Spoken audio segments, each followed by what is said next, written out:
Hi everyone, I'm Kay Newhouse. I'm Matthew Smith. And this is our recap from our Connect to Your Partner beginner level workshop. So we were working with some of the overarching concepts that happen in West Coast Swing. This is a beginner level workshop, but it was also concepts that run through even very high level connection to your partner. So we had people at varying levels in this class and really worked through some exercises that apply to very advanced patterns. We worked through them with some really simple patterns just so that we could see those universal rules. So the first one that we worked with was the idea that in all of our patterns in West Coast Swing, we initiate the movement with the leader moving down the slot, and then after that movement is initiated, the follower carries that momentum through to the other end of the slot, or sometimes returning to the same end of the slot. But that carry through of momentum is one of the things we're always looking for. So we did an exercise where we started a left side pass, leaders moving back on one, and then we released this hand to look at how the follower then continues down the slot without needing the leader to tell her to move through each of those steps in the remainder of the pattern.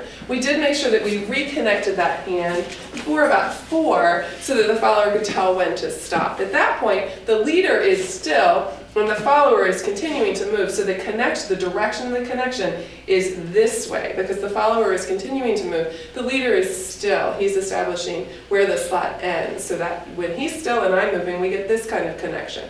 So again, our exercise is this one with a released hand and then reconnecting before 4. We wouldn't do that socially, but it's an exercise to make sure that we're getting that carry through of momentum. The next thing we did was we looked at the action of the leader's arm as this happens. So we froze that moment. We did this same exercise, started here, and we froze in the middle of our pattern and looked at how if we're going to reconnect, this hand would be elbow tucked back for the leader to pick up some of the slack in this line. But the followers, as they move through here, are then going to extend the leader's arm because the follower is moving back. We did an isolated exercise where we took 2 hands and stood kind of close together so the leader's elbows could get in that nice tucked in position. And then we had the followers move back to draw that connection out. We used the image of reeling out, so I'm pulling out from a spool of wire or reeling out something. I'm drawing that connection out of my partner, so his arms are extending because I'm moving. We also contrasted it with the idea of if we're in this initial position and he used those hands to push me to the end of the connection.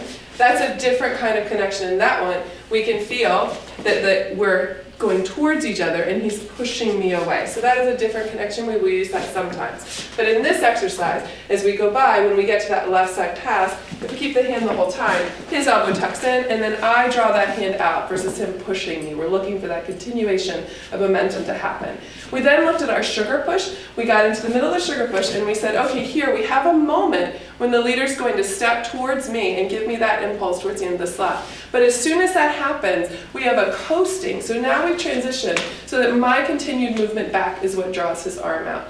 So we did that many times with the same partner, altered our partners on that, and felt that connection. We contrasted it, it's very subtle, but with the idea that if sometimes when we do sugar pushes, what we'll see is that the follower stops her momentum as soon as the impulse from the leader stops rather than carrying it out. So we looked at how that happens. That ends up with that truncated movement. If I stop moving the second he stops pushing me. Well, what I want to feel instead is that as he moves towards me, he sets up that impulse, and then I ride that momentum all the way to the end of the slot. And this is a nice natural extension of the arm. So that was a high-level concept, beginner-level application, but that's an overarching thing that runs through our patterns and makes even very advanced patterns work smoothly and connect to your partner really well. Dance Jam Productions.